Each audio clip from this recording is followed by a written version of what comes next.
Settima corsa, una condizionata sul miglio che vede al via 10 concorrenti. Dynamite Candy, Esedra Cab Happy, Etrusco Club, Eldorado Spritz Ellero in prima fila, Elva Jet M Stella, Eloy Francis Donald's Pub in seconda. I favori in chiusura, in una corsa davvero molto incerta, sono per Dynamite Candy ed Happy. Macchina che accelera la velocità iniziale di Esedra Cab, che all'esterno Happy che in breve si avvantaggia, Etrusco Class, Numero scusate, che in breve 6, si Ellero, avvantaggia, passa a squalificato. condurre. La squalifica invece coglie Ellero. Quindi in vantaggio Etrusco Class su Esedra Cab, poi Dynamite Candy in terza posizione.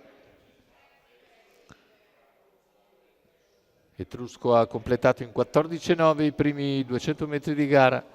Percorsi esterni è rimasto invece Happy, che viene sopravanzato ora da Eldorado Spritz, che gradualmente si porta a ridosso dei primi. Raggiunge ora Esedra Cab in seconda posizione.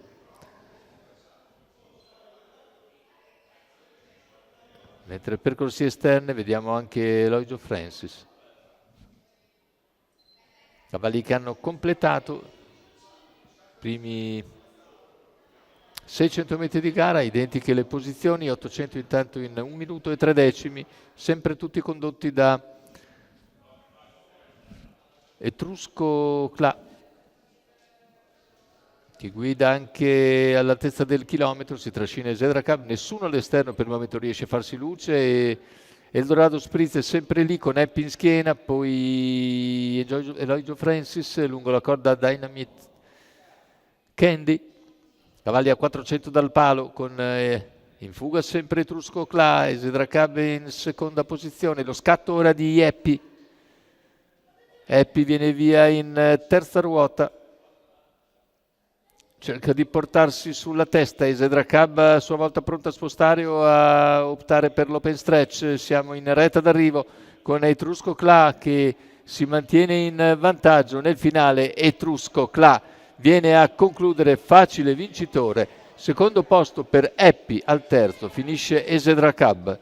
1:14,2 il ragguaglio conclusivo, con bel 29,3 a chiudere per Etrusco Cla, che Carmine Piscuolio porta a un successo ancora una volta in percorso di testa oggi,